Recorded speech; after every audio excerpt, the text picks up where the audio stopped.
Hello and welcome to the Oddschecker betting show. This is day 4 of the Cheltenham Festival. We are previewing Gold Cup Day.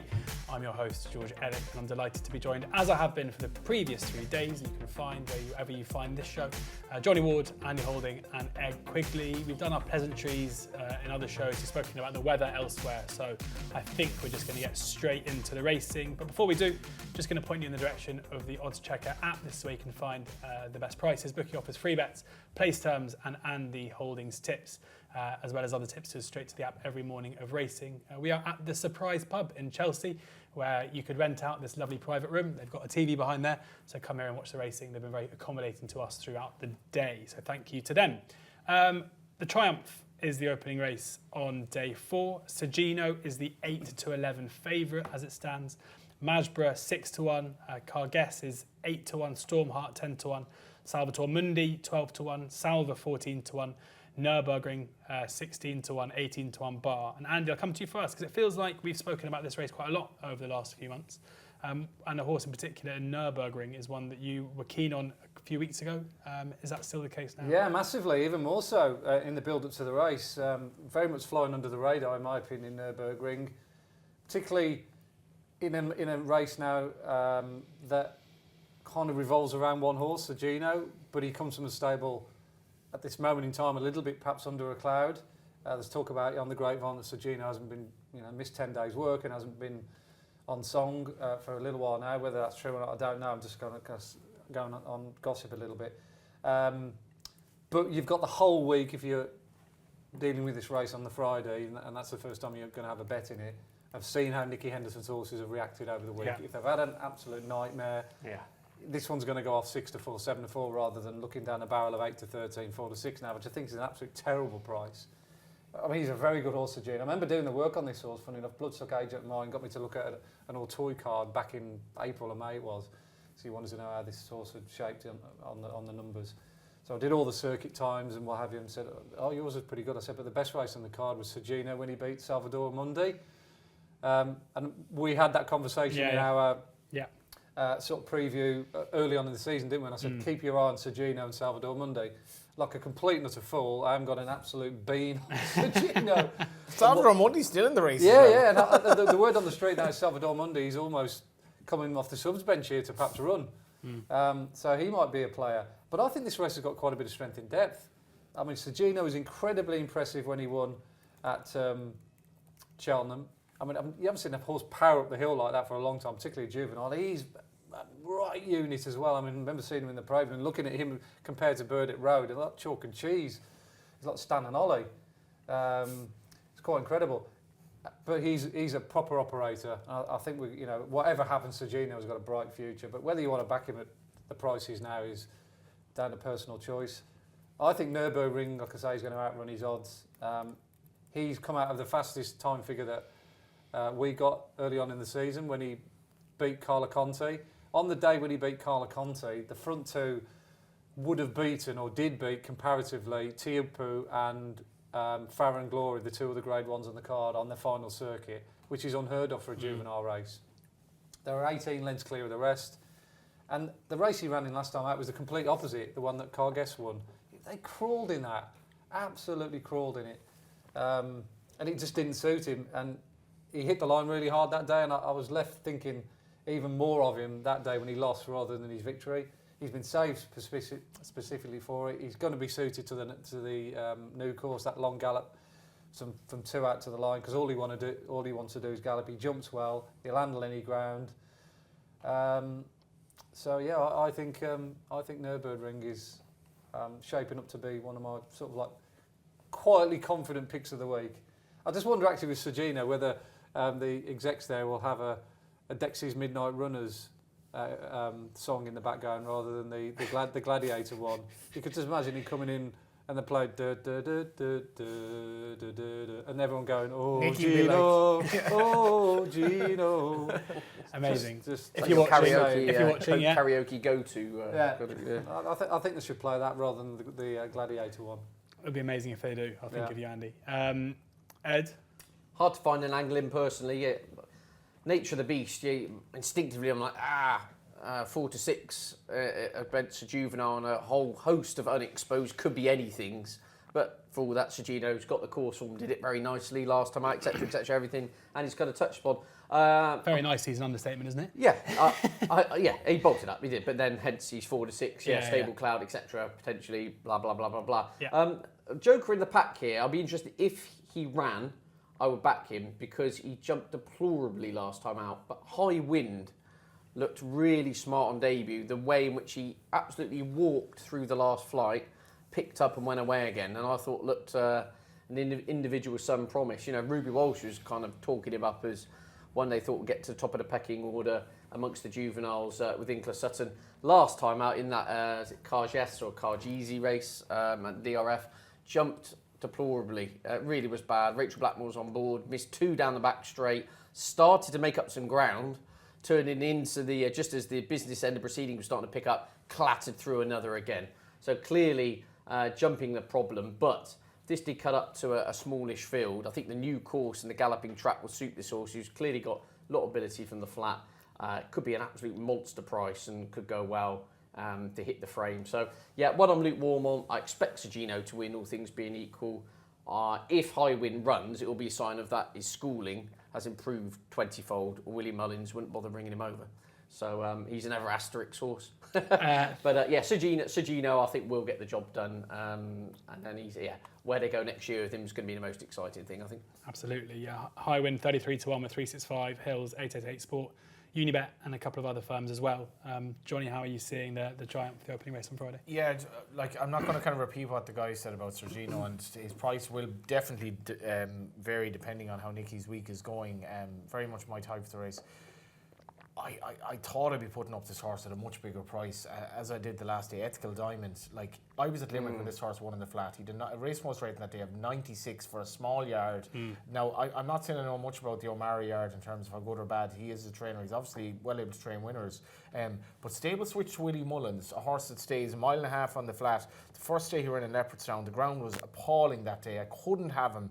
And that race literally put a line through. He then rocks up straight into a Grade 1. I had my eye on this horse, a Fred Winter horse. He didn't qualify for the race. The last day didn't jump well at all. Was looked after, shall we say, in a race that was dominated by the yard, and was beaten about 5 lengths.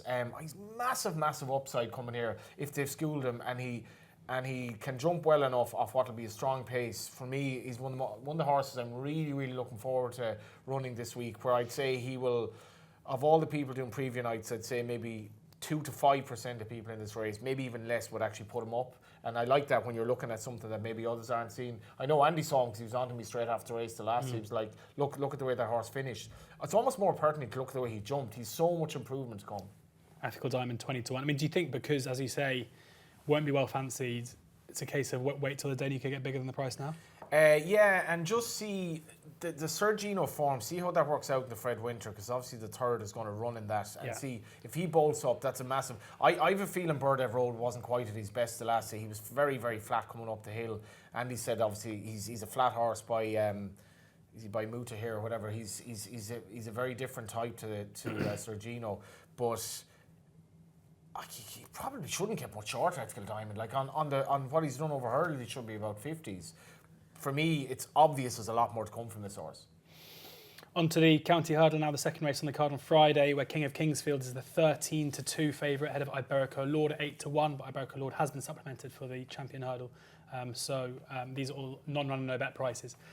Absurd, 11-1, Lure de Sud, 12-1, Under Control, 12-1, Zenta, 14-1, as is Bialy Stock and Pied Piper and Lisnagar Fortune, 16-1, so Scottish, Risk Bale, Lump Sum, Westport Cove and Magical Zoe, 18-1, bar those. Ed, what wins the county? I've got a bit of a boil-over horse in here. Alan King doesn't really have anything going at Cheltenham other than an Edwardstone.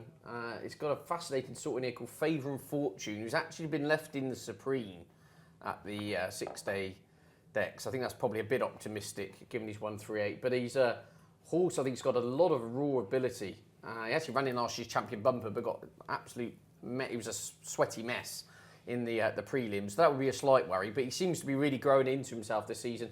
Dotted up in 2 absolute nothing races at Hereford and Wetherby over hurdles, but then ran an absolute stormer in that Grade 1 on bad ground on Boxing Day, when just touched off by Django Bay, of course, Nicky Henderson's, the horse, the race Farron Glory fell in, etc., etc. Now, you can argue perhaps the form hasn't worked out all that well, and then chased home fun last time out when beaten a half a length. But going into handicap coming, I think it really suits him. He's a horse, he's not being suited by these heavy ground, slowly run kind of 6-7 runner contests or 3-runner contests as it was last time out. I think an end-to-end gallop off 138, I think he could be one of the home team who actually runs a big race at a price, if you see what I'm saying. His bumper form last year, champion bumper apart, looked pretty good. I mean, that Warwick run was scintillating when he just rocked up and destroyed the field. And I just get a feeling that there's a lot of upside to him off his mark. I think drying ground by the end of the week would probably really suit him. I know he's a soldier of fortune and he clearly handled heavy ground, but speaking to Tom Cannon, he said it's not necessarily the ground, it's more of a case when we get heavy ground, they all just seem to crawl and then it becomes a dash and he's a bit keen and he won't switch off. I think he will be switched off, 20-runner race, almost very similar to why King of Kingsfield would be suited in the race. I think for the same logic, but he's obviously 4 times the price or whatever. So, I'm not saying he's going to go and win it, but again, each way, I think he's around 33s, 28s. 25 to 1. 25s now, yeah. He's just been nibbled in a bit, but he's my each way play in the county. I think Alan King said himself, he doesn't bother the days of social runners at Cheltenham now. His owners just do not bother. Yeah. He won't bring him to the meeting unless he thinks he's got a realistic chance. Kind of Kim Bailey saying, I'm going to run 2 all week and in the same race. So, how have we gotten to this? Well, I know, again, this is for our Royal Ascot time documentary. But Favour and Fortune, if he lines up in the counter each way, I think he's not without hope. Favour and Fortune, 25 to 1 with Coral and VBet. Andy? Ed's quite neatly mentioned one of the ones I'm mildly keen on here, Favour and Fortune. Look, I'm a big fan of Alan King. I think he's a terrific trainer, but his Cheltenham record's not overly good. It kind of like tempers my enthusiasm a little bit. Some of telling me the stats, something like 1 from 133 or something like that in recent times, which is almost like head-scratching stuff, isn't it? It sounds like it's about time for a winner. Absolutely, yeah. But 20, I mean, can't be 25 to 1. If it runs here, I mean, he's just too good. I mean, he actually comes out really well on the numbers at Weekend, based on his run behind Thinganicki's in that Grade 1. Django Bay, and he should have won the other day. He just got tactically outridden on that occasion by fun. But the ground is definitely the key to him. He wants nice ground. He'll handle soft, but he's a better horse on good ground. I mean, when he won around Hereford, he flew around that day. He's a talented horse. He's off 138. Here's me thinking, you'd be absolutely poo-poo in this. But yeah, no, he's a massive prize. I mean, he cannot possibly be 20. If he runs, he'll be 10s. Yeah. I mean, Alan King, I saw the statements in there, they're not ruling out the Supreme. Yeah, he wouldn't be a busted flush in that either, to be honest. I know, but I think this would be off 138 would be much more feasible. I think without shadow of a doubt. And the other one is the obvious one, King of Kingsfield. Again, another strong travelling, Grade 1 placed Irish horse that how he's got in off 140, I'll never know.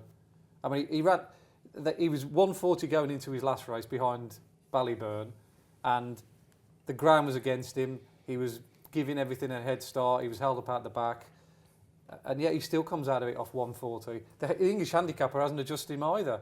I thought, retrospectively, he might put him up to whatever he might have put him up at. I mean, I don't know how much you give them or whatever. What sometimes they go at him with a sledgehammer, but he somehow come out of 140. I mean, it's beggars belief. He was trying to. They were trying to ride him from the front early on in the season, and he was getting beat by horses like Slade Steel and Farron Glory. But when they've held him up, he's looked a totally different proposition because he's got a hell of a lot of speed, and this track will really suit him. So it's boring, but I think King of Kingsfield is got to be there or thereabouts, along with Favour of Fortune if he runs. That 13 to 2 is with Star Sports, but they are not non-runner no bet, so be wary there. 6 to 1. He's almost certain to run here. I'd be amazed if they didn't run him in this. 6 to 1 best price with a few firms if you wanted to have that security. Just going to check what price on the 8.2 on the exchange at the moment, so a bit bigger without the insurance there. On to the Albert. I didn't do mine actually. Johnny, sorry. Because I'm just going to be really good on this one. Okay. Yeah. Go. No, we're going to keep that in because looks better like that. Yeah. Isn't this the race that State Man won, isn't it? Yeah. Yeah. So this is my theory anyway, I may be wrong. After that race, the handicappers like, that's not going to happen again. So they brought in this kind of waffly rule that I think you have to run in 4 hurdle races to run the handicap out of the... To run in this race and handicaps for hurdlers, I think you have to have run 4 hurdle races.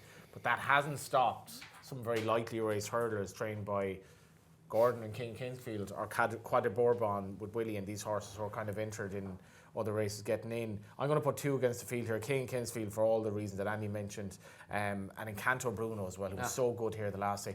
I'm not exactly sure why he's been disappointing since. One was a grade 1, so I'd forgive him that. The last day was a desperate ground at Leopardstown, but the horses that Gavin Cromwell has, I mentioned Velvet Elvis earlier, from these colours that he's gotten, have done extremely well, and this horse who ran the Cheltenham bumper last year has a lot of upside. They're my 2 against field. He's my Martin Pipe tip if he runs. I know he said he's kind of 50-50. He's good ground, Cheltenham. He's got a very good record. Yeah. He's definitely on the short list, yeah. We're all agreeing. What's going on? Encanto Bruno, 25-1, Paddy's, Betfair Sportsbook, Coral, and a couple of others as well. Now we will move on to the Albert Bartlett, and Andy, I'll be coming to you first, thanks to your insight you often give us in these novice hurdles, although the Albert Bartlett may be a little bit different to the other 2. Reading Tommy Wrong is the 6-1 favourite ahead of Dancing City at 7-1, High Class Hero 15-2. Gidley Park is 9-1, Shanna Bob 10-1, Captain Teague 11-1, Lecky Watson 12-1, Johnny Who 16-1, 20-1 bar those. Andy, take us away on the longest of the 3 novice hurdle races. Yeah, and because of that, George, our figures are a little bit more difficult to read in a race like this, just because a lot of the numbers have been achieved over 2 miles and 2.5, and there's a lot of it is then down to sort of personal interpretation, what you think will get the extra 4 furlongs.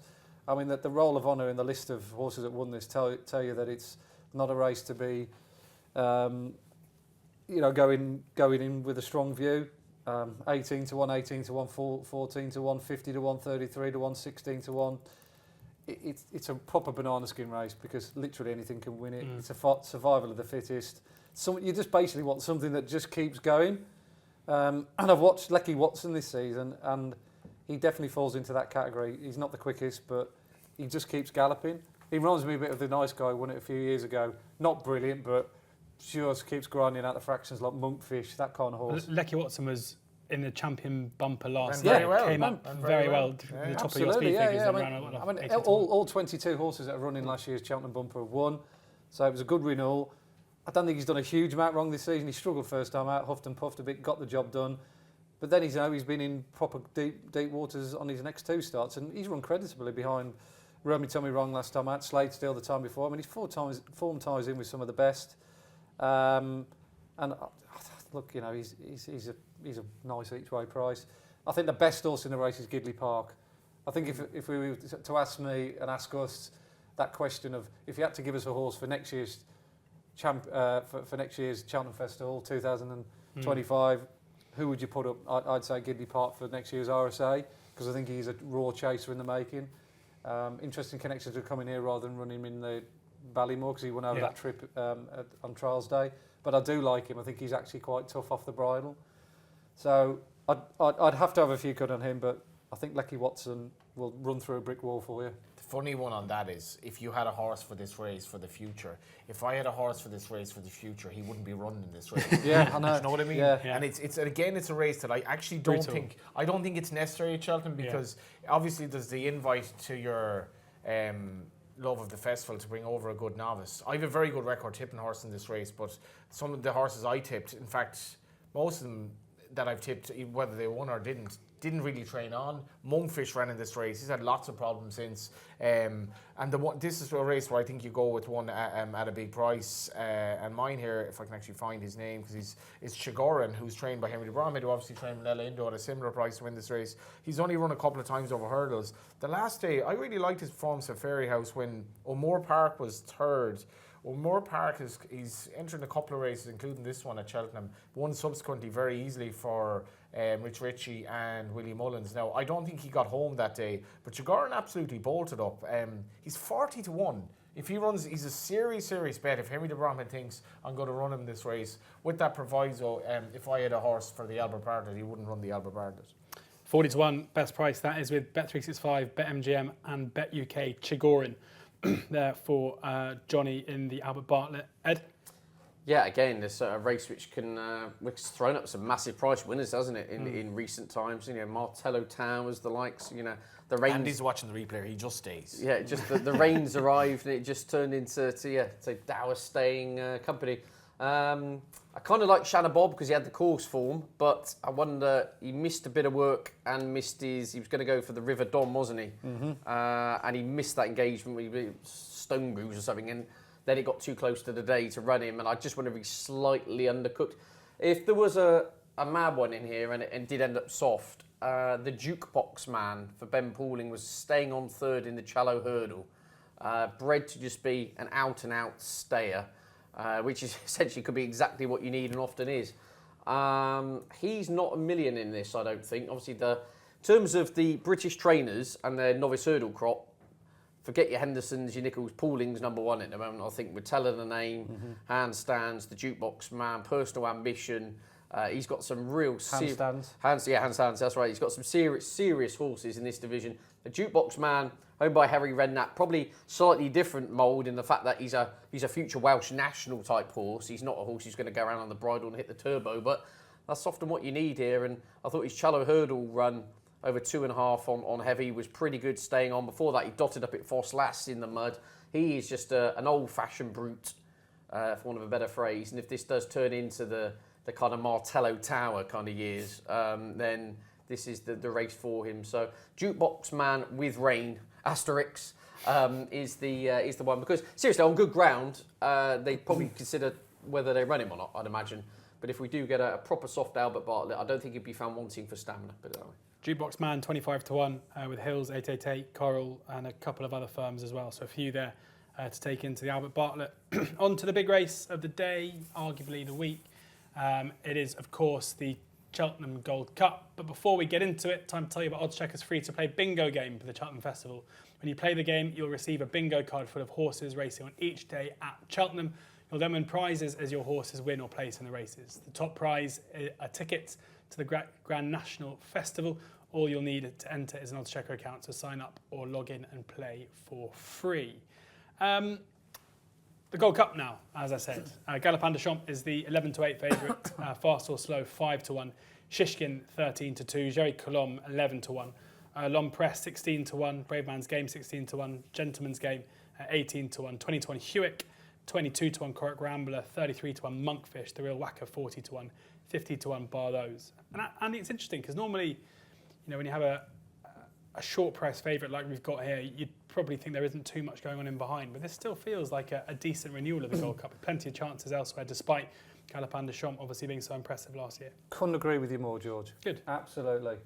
It's an absolute banger of a race. it's a deep race. Yeah, it's a class race. Better than the last year. I was brought up on sort of like the Grand National when I was a very young lad, sort of 5, 6, the Red Rums, you know, Lescargo's this world, and I used to absolutely adore the Grand National, still do, and that was my number one race to watch and to get excited about. But it's very much been overtaken by the Gold Cup in recent years. I absolutely love the Gold Cup.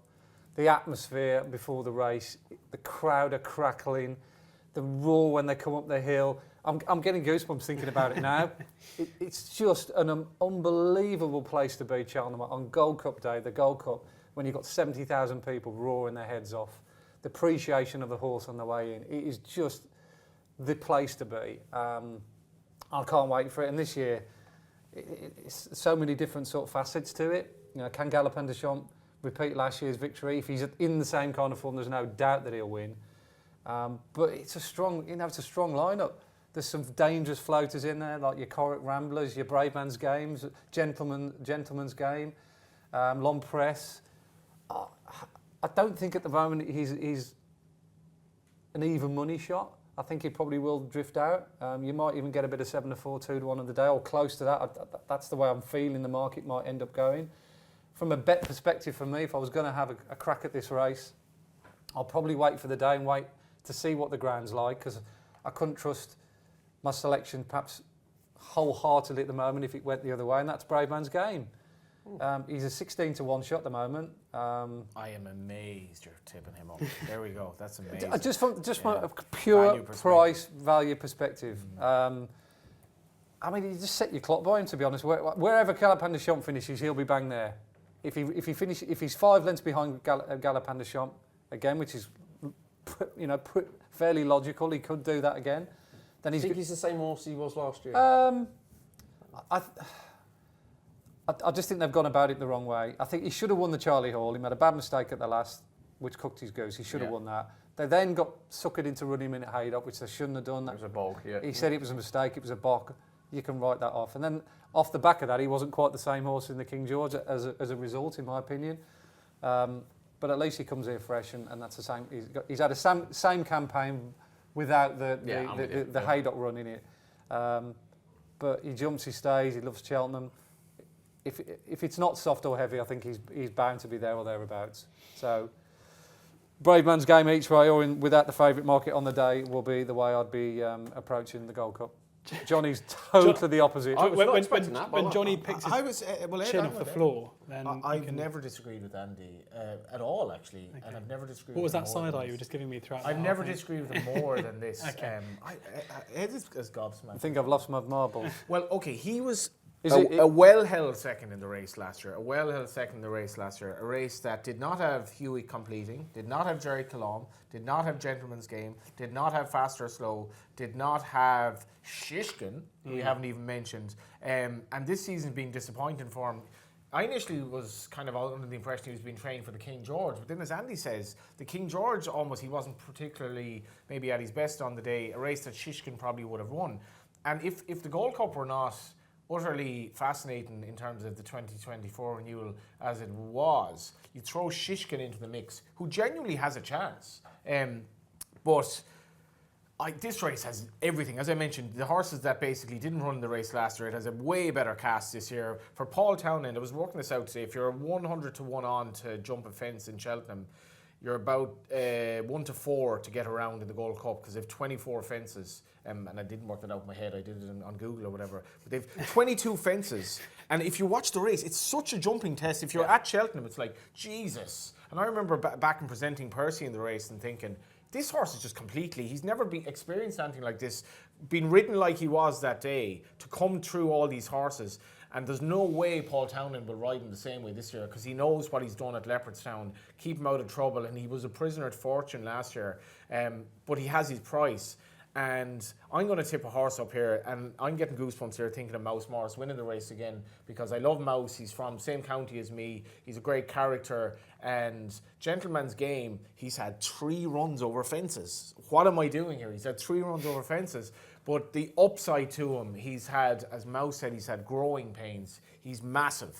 He didn't run him at Leopardstown because he thought it was too close to Cheltenham, even though it was sort of, 4.5 weeks. And he said, if anything goes wrong at Leopardstown, I won't have enough time with this horse. Darragh O'Keefe is raving about him.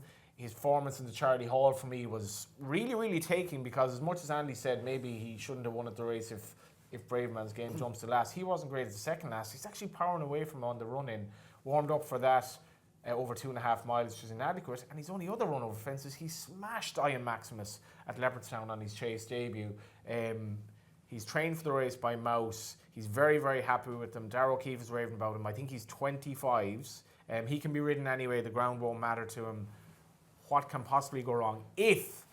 I'd be more gobsmacked if Andy's right on this than if Ed were right on Sir Gerhard. Well, they are very similar horses off that Weatherby run, aren't they? Yes, in all fairness, but he's had, that was his 3rd chase start. But he's never been around Cheltenham. He's never been around Cheltenham. Whereas Brave Man's Game could be, he could go around there blindfolded. Yeah, I'd be completely the opposite handing this. Like, one is Cheltenham form, one hasn't won there, one is upside because he's going to love Cheltenham, will love the hill. One is thoroughly exposed.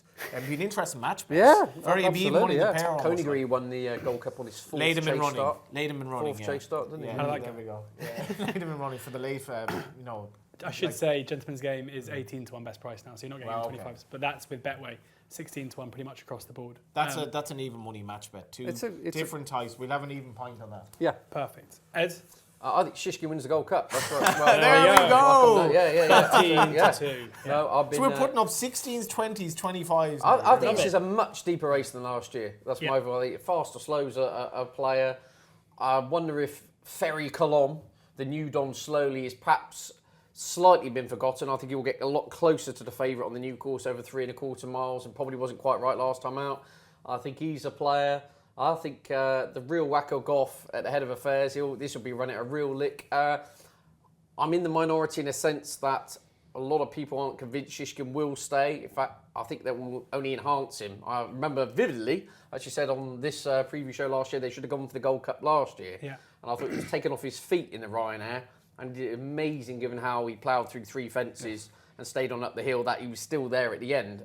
He just ran on unconscious last year. That's what I'm saying. I think this will suit him. I think he may have a couple of sketchy leaps. He doesn't do anything with any great aesthetic. Doesn't always jump off. He's a little bit awkward, but I like horses like this going over a trip, and that I think he's saving a lot for himself. You know, you remember when he toughed it out in the Supreme against Abracadabra in Chantry House.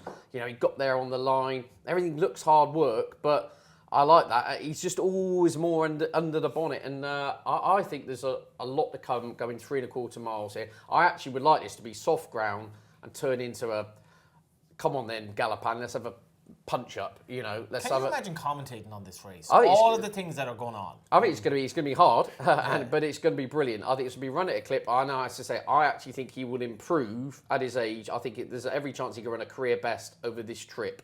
He's unexposed at the trip. He is totally unexposed, and he's still very lightly raced through the kind of issues he's had. He's a little bit of an aura unto himself, but we turn into the home straight. Shishkin's there or thereabout, so I'd be going absolutely potty. There's a sprinter sacre element to it as well. He's coming back from, he's had his issues. He's trained by genius. You know. He's my biggest winner on the Friday by far. I'm obviously speaking through my pocket, but the reason why I'm speaking through my pocket is because I think he could easily win the Gold Cup. You see what I'm saying? So it's chicken and the egg. I just think 3.25 miles, Cheltenham will suit him. Totally respect Galopan. If he turns up in the form he did 2 starts ago, just hand him the trophy now. But I think there's a lot deeper race this year around. I think there are lots of horses who can really get it in. And this is the race of the week by a country mile. Absolutely buzzing. It'll be the one where I'm not watching the Antiques Roadshow next year. I'll be watching replays of this Gold Cup, no matter what happens. What would you say? What's the basic better best in this field? That's an Antiques Roadshow gag. That is cool. Right, I'm gonna. Well, should we do 1, 2, 3s then for the Gold Cup? We have done. Yeah, go on. We have. No. Each individual. I'll go Shishkin, Galopan, Jerry Colomb. 1, 2, 3. I will go Gentleman's Game, Galopin des Champs, and then Jerry Colomb. Andy? I think Braveman's Game will be in the 3, so I'll probably have him. I'll have him second in. I'll go the same as last year. Galopin des Champs, Braveman's Game, and Fast or Slow. Good stuff. So that is the Gold Cup preview there. And now on to the big one, the Hunter's Chase. Next up, a lot of people heading to their taxis or buses after the Gold Cup on a Friday. But it's on the line as the 5-2 favourite in the Hunter's Chase. Ferns Lock is 3-1, Premier Magic 7-1, Billaway 7-1, Sam Crow 12-1, Vauxhall 14-1. 16-1 bar those. Andy, any view on the Hunter's Chase? Not a strong one, but I was taken with a horse that won at Wetherby last time out. One of Fiona Needham's Scene Nominee. Yeah. He 16-1. Yeah, he ran at. Just checking it is a he, not a she. Before I completely put my foot in, it is a mare. I thought it was. She ran at Cheltenham last season on Hunter Chase night and ran a really nice race, but she's improved significantly since, as far as I could see. She beat an old stage called Benny's King. I think Benny's King's quite a difficult horse to pass sometimes when he's on song, as he proved the other day at Leicester. He went off in front and absolutely bolted up. And Benny's King made the running that day at Wetherby. And this nominee come there as if he'd have just joined in and absolutely battered it. So I think she'll run a good race here. I don't know where she stands in the pecking order of point-to-point straight Hunter Chase, because I don't know these horses and numbers that we keep. You've got horses parachuting in from Irish races and stuff like that. So they're very, very difficult to read. Obviously, you'd have to respect It's On The Line, who grounded out the other day at Naas. Premier Magic, obviously, he's another one who won the race last year. He looks as though he's got his campaign absolutely spot on again. But yeah, there's something about that Sin nominee that quite impressed me the other day. Yeah, Sin nominee 16 to 1 there, 365, and a couple of other firms as well. Johnny, any of you? I'll be at the bar. One of us will have won the pint at that stage. You know, that match bet. I'll be parachuted out of the country after laying both Sir Gerhard and Brave Man's game. How are you going to afford the parachute? I'll be tipping up JP for money because now he owns. It's On The Line here. The race at Naas last year was one of the most extraordinary things I've ever seen. Billaway was about 3 years down jumping the last. Ended up being probably a 101 shot upside. Yeah, he looked like he was going to win. It was like, just couldn't get up. I was like, what are you doing? It's On The Line. Like, you should be out on your feet. And then he found another gear. So him and Billaway, because Billaway loves this. He loves staying on in his races. He fell in the race last year. And then you add in, obviously, the David Christie angle. David Christie hoping for his first Cheltenham winner.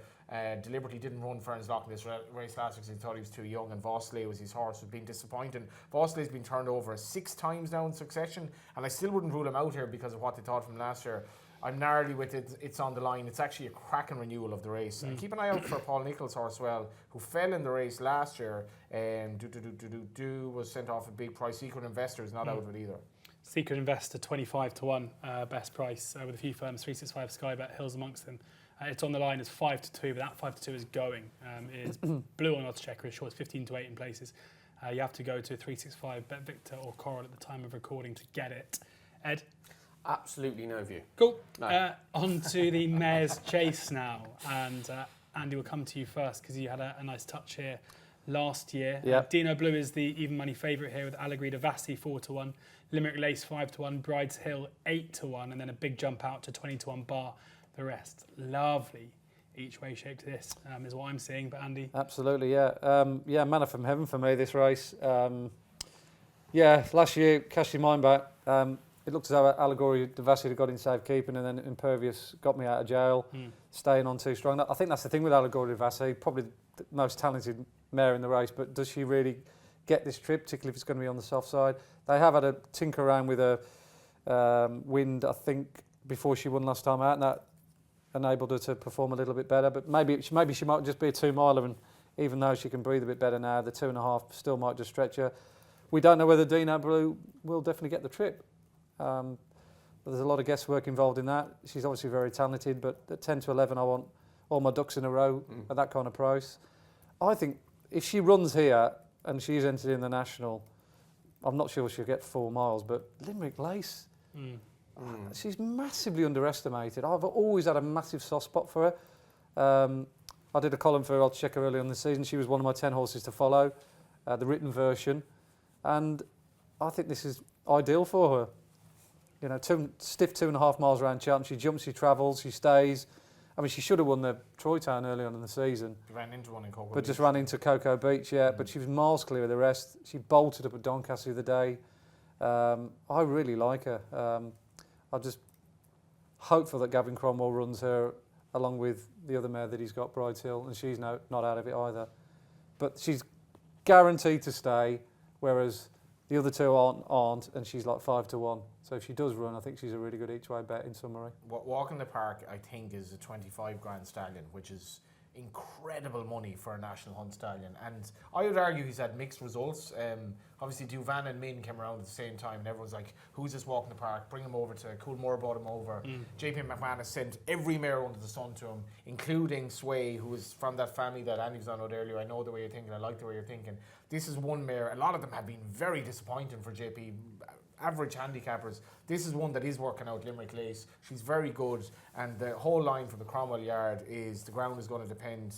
The ground is going to dictate which of the two finish ahead of each other here, Limerick Lace or Bride's Hill. That one's good ground. There's no nice ground. Who's by Dylan Thomas, and apparently works better than anything's at Gavin. Gavin Cromwell said, sun comes out, Bride's Hill, Limerick Lace, if we got proper winter ground. I'm mad against Dino Blue here because I think there's definitely a concern about the trip. She's even money. I've been kind of against her in patches throughout the year, and I've generally been wrong.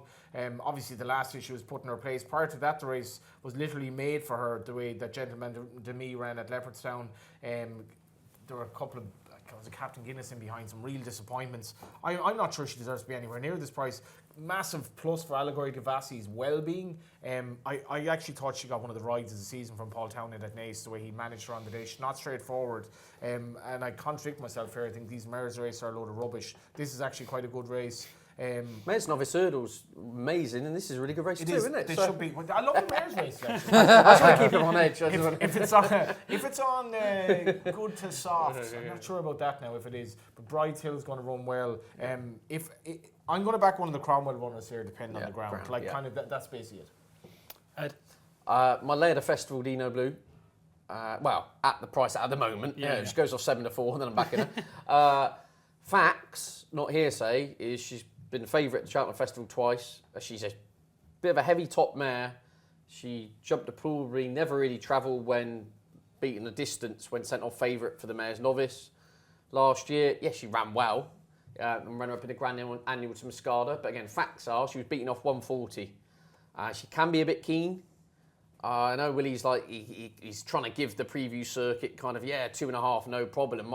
The fact he references it to me says he has got a problem with it, otherwise you wouldn't bring it up. Yeah. I'm not sure she'll get home. I think this is quite a deep race and ground dependent, but Bride's Hill really has clicked over fences. I know flat track Huntington, decent ground, all that last time out, but crikey, I mean Pink Legend's not a mug.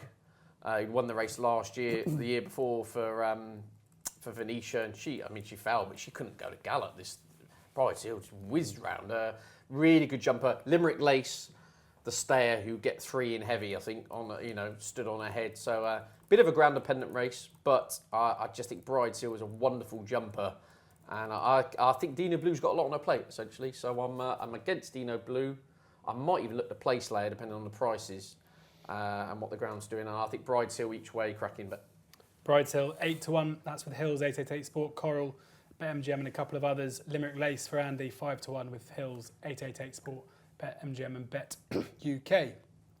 Final race we're going to cover. Final race of the whole festival is the Martin Pipe, where Kay de Bourbon is the 4 to 1 favourite ahead of Sama Geste at 6 to 1. Lisnagar Fortune and Waterford Whispers and No Ordinary Joe all 10 to 1. Dolly the Great 14s, Lucky Place 14s. I mean, again, a bit of guesswork going to this. We're recording this on Thursday, early afternoon, so we don't know who's going to get in or who's going to run beyond probably those towards the top end of the market. Johnny, any in the notebook or any that you backed? It's really competitive, and in fairness to the system, this is a race that I think it has its place because it's for conditional riders and it's a massive springboard for their careers. Quad de Bourbon, I spoke about trying to keep the lightly raced horses out. It's very, very interesting.